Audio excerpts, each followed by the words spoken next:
మొన్న Apollo hospital దగ్గర జరిగిన దాన్ని కొంతమంది వివాదం చేస్తున్నారు. నిజం కాదు, వార్త కాదు, ఆనందం అంతకన్నా కాదు. వాళ్ళకు కావాల్సింది కాంట్రవర్సీ.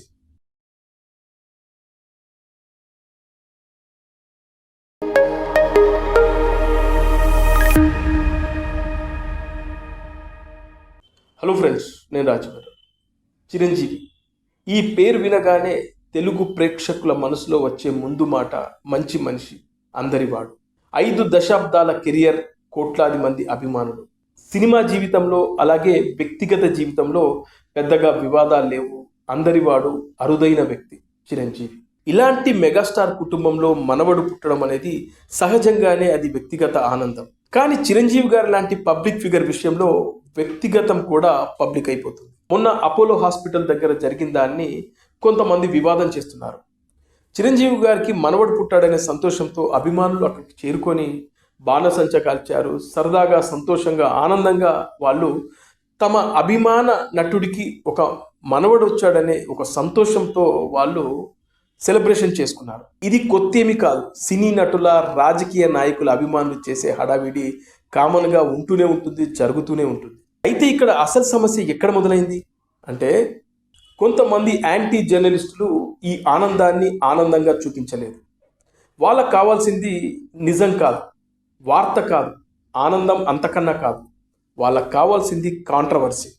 గతంలో చిరంజీవి గారు ఓ ప్రీ రిలీజ్ ఈవెంట్లో చేసినటువంటి ఓ కామెంట్, మా ఇంట్లో అందరూ ఆడపిల్లలే, ఓ లేడీస్ హాస్టల్లో ఉంటుంది, ఓ మగపిల్లవాడు ఉంటే బాగుంటుంది అని చిరంజీవి గారు ఒక ఆశాభావాన్ని వ్యక్తం చేశాడు. ఆయన చేసిన ఈ కామెంట్ ఓ స్టేజీ స్పీచ్ కాదు, ఓ రాజకీయ ప్రసంగం అంతకన్నా కాదు. ఓ తాతగా తన మనసులోంచి వచ్చినటువంటి ఒక సరదా మాటలు. దీన్ని కూడా కాంట్రవర్సీ చేశారు. ఆయన మాటల్లో నిజంగా తప్పేమైనా ఉందా?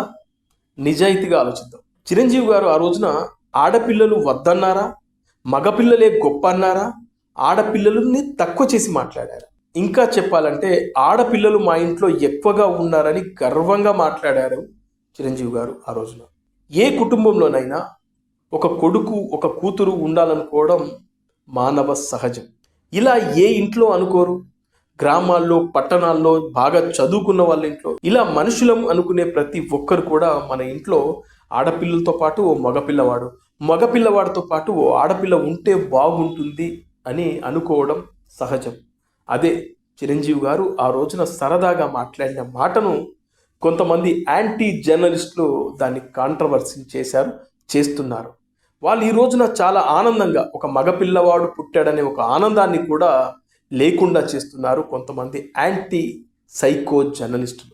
అసలు డేంజర్ చిరంజీవి గారి మాటల్లో కాదు, ఆయన మాటల్ని వక్రీకరించి చూపించడంలో ఉంది అసలైన డేంజర్.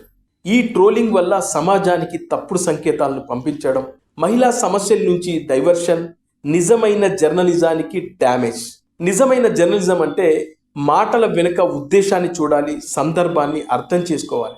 వ్యక్తిగత ఆనందాన్ని కాంట్రవర్సీ చేయకూడదు. అది నిజమైన జర్నలిజం కాదు. కానీ ఇక్కడ ఏం చేస్తున్నారు? నెగిటివిటీని సేల్ చేస్తున్నారు, వైరల్ చేస్తున్నారు, ఎజెండాల్ని నడుపుతున్నారు. ప్రస్తుతం చిరంజీవి గారి విషయంలో ఇదే జరుగుతుంది. చిరంజీవి గారికి ఒక మనవడు పుట్టాడనే ఆనందాన్ని కూడా లేకుండా కొంతమంది సైకో జర్నలిస్టులు పాత వీడియోలను తీసుకొచ్చి, ఆ క్లిప్పులను తీసుకొచ్చి, ఇదిగో చిరంజీవి గారు ఆ రోజున ఇలా మాట్లాడారని చెప్పి ట్రోల్ చేస్తూ పైశాచిక ఆనందం పొందుతున్నారు కొంతమంది సైకో జర్నలిస్టులు.